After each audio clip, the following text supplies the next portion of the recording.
Dalam dunia bisnis modern, ada dua model utama dalam pengelolaan perusahaan.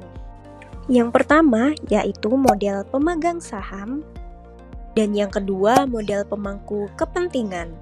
Nah, keduanya memiliki fokus yang berbeda dan secara langsung mempengaruhi arah serta tujuan perusahaan. Namun, kira-kira mana yang lebih relevan untuk masa depan bisnis?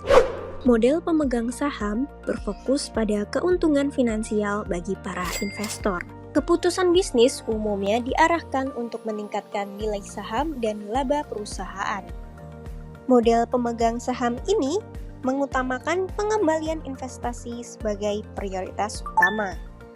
Sebaliknya, model pemangku kepentingan mengambil pendekatan yang lebih holistik. Tidak hanya berfokus pada keuntungan pemegang saham, model ini mempertimbangkan kesejahteraan karyawan, kepuasan pelanggan, kontribusi kepada komunitas, serta dampaknya kepada lingkungan. Dengan kata lain, bisnis dilihat sebagai bagian dari ekosistem yang lebih besar.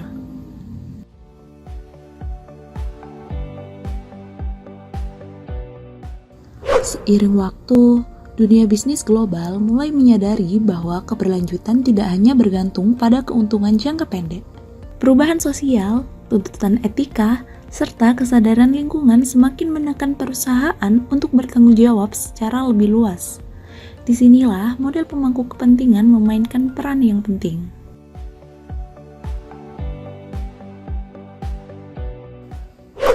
Salah satu contoh nyatanya adalah Lipo Group, yang merupakan konglomerasi besar yang ada di Indonesia.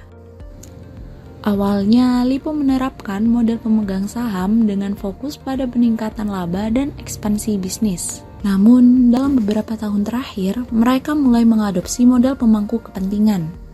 Dengan strategi yang lebih inovatif dan berkelanjutan, Lipo menunjukkan komitmen pada kesejahteraan karyawan dan masyarakat, disertai dengan perlindungan lingkungan.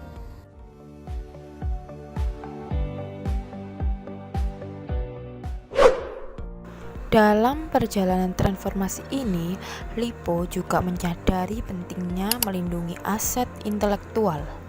Inovasi yang tidak dilindungi dapat menimbulkan risiko pencurian ide dan persaingan yang tidak sehat.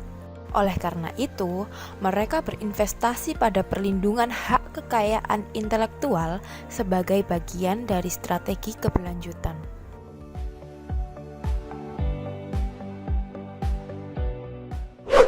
Perubahan dari model pemegang saham ke pemangku kepentingan bukan hanya sekedar tren, tetapi strategi bisnis yang lebih adaptif di masa depan. Dengan memperhatikan semua pihak yang terlibat, perusahaan dapat menciptakan hubungan yang lebih harmonis dan berkelanjutan. Pada akhirnya, perusahaan yang memiliki visi jangka panjang cenderung lebih tangguh dalam menghadapi perubahan ekonomi dan sosial.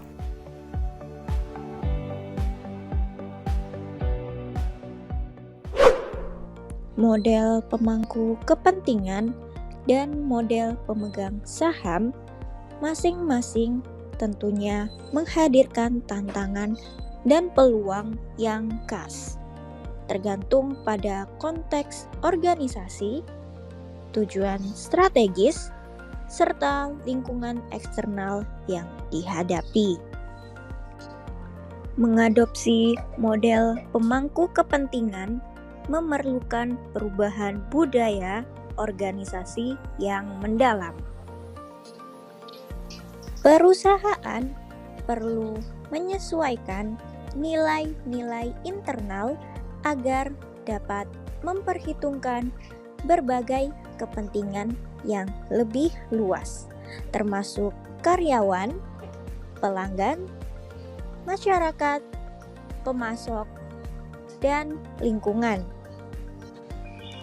Proses ini dapat menimbulkan tantangan seperti peningkatan beban operasional, perlunya mekanisme koordinasi yang lebih kompleks, serta potensi terjadinya konflik kepentingan antar pihak. Di sisi lain, model pemegang saham yang menitik beratkan pada pengembalian investasi dan efisiensi operasional juga memiliki tantangan tersendiri. Fokus yang tinggi pada keuntungan finansial dapat mengurangi perhatian terhadap aspek sosial dan lingkungan apabila tidak diiringi dengan prinsip tata kelola yang kuat. Namun, dengan demikian, model ini tetap memberikan peluang untuk pertumbuhan yang cepat, pengambilan keputusan yang lebih terfokus, serta struktur akuntabilitas yang jelas terhadap pemilik modal. Dari kedua model tersebut memiliki kontribusi penting dalam membentuk arah dan kebijakan perusahaan. Pendekatan pemangku kepentingan mendorong inklusivitas dan keberlanjutan. Sedangkan pendekatan pemegang saham memperkuat disiplin pasar dan kinerja finansial.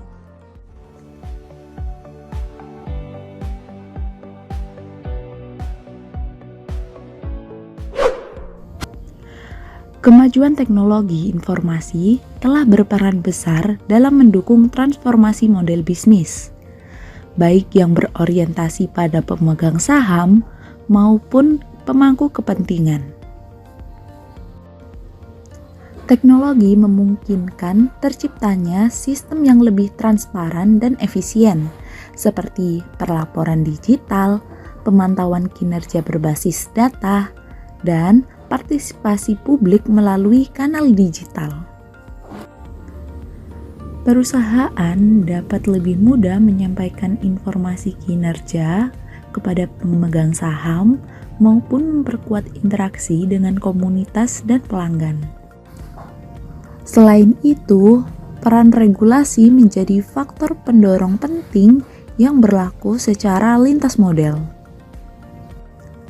Regulasi seperti yang diterapkan oleh Otoritas Jasa Keuangan atau yang biasa disebut OJK dan ketentuan dalam Undang-Undang Perseroan Terbatas mewajibkan perusahaan untuk melaporkan aktivitas keberlanjutan dan menjalankan tanggung jawab sosial. Kewajiban ini berlaku secara umum, tanpa memihak pada satu pendekatan tertentu, dan berfungsi untuk meningkatkan akuntabilitas serta memastikan tata kelola yang baik. Dengan demikian, baik perusahaan yang menerapkan model pemegang saham maupun model pemangku kepentingan sama-sama dituntut untuk beroperasi secara transparan, etis, dan bertanggung jawab di hadapan publik dan pemangku kepentingan lainnya.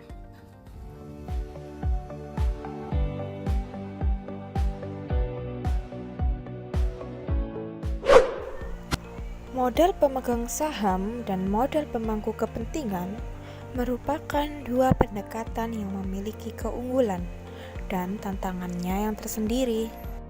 Keduanya dapat saling melengkapi jika diterapkan secara proporsional dan sesuai dengan kebutuhan strategis yang ada di dalam perusahaan.